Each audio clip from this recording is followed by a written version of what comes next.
Note జర్ర చినిగిపోయిందంటే చాలు షెల్ల అంటారు. గంతెందుకు పర్సులో పెట్టి చెర్ర మడతలెక్కువ పడ్డా నోటు చెల్లదంటారు దందాలు చేసేటోళ్ళు. కానీ వాళ్ళు మాత్రం పబ్లిక్ ని మోసం చేస్తుంటారు. ఈ నడుమ ఓటర్ల పంటి తిండి తినాలంటే భూగులైతున్నది. ఎట్లా పడితే అట్లా ఏది పడితే అది వేసి వండుతున్నారు.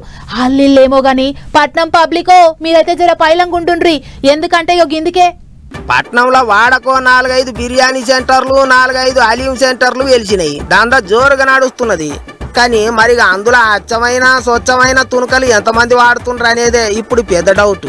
ఏటికంటే టాస్క్ ఫోర్స్ వాళ్ళు పాత బస్తీలే చెకింగ్లు చేస్తే కండ్లు బైర్లు గమ్మే కథలన్నీ బయటపడ్డాయి. డబీర్పురాల కుప్పలకు కుప్పలు బస్తాలకు బస్తాలు కుళ్ళిపోయిన మటను బయటపడ్డది. ఫ్రిడ్జులల్లా ఏసీ రూములల్లా మూటలు కట్టి నిల్వ చేసిండ్రు.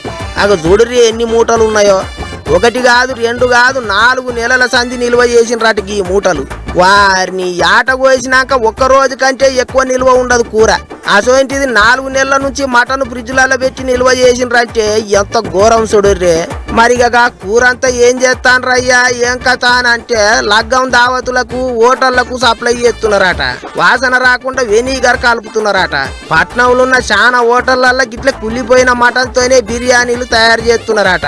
మీదికెళ్ళి ఇప్పుడు పండగ సీజన్ నడుస్తుంది. పాత బస్తీల బిర్యానీకి హలీంకు గిరాకీ గట్టిగా ఉన్నది. ఇసోంటి యాళ్ళల్లా గిట్ల కుళ్ళిన కూరతోని పబ్లిక్ ను ఆగం పట్టిస్తున్నారు దందాలు చేసేటోళ్ళు. ఇది ఒకటే కాదు, చాదరగాట్ల ఎట్లా పడితే అట్లా తయారు చేస్తున్న అల్లం వెల్లుల్లి పేస్ట్ దొరకబట్టిండ్రు. మురుగు వాసన కొడతాన్న అల్లం వెల్లుల్లి తీసుకొచ్చి అందులో ఎసిటిక్ యాసిడ్ కలిపి అమ్ముతున్నారట. మొత్తం తీసుకుపోయి మూసి నదిలో బారబోపించిండ్రు ఆఫీసర్లు. చూస్తాండ్రు కదా పట్నం పబ్లిక్. ఏమున్నా ఇంట్లో కమ్మగా వండుకొని తినుర్రి గాని బయట తిన్నారంటే ఇట్లా కుళ్ళిపోయిన కూర కంపుకొచ్చి అల్లం పేస్ట్ అంత ఆగమాగమే ఉన్నది.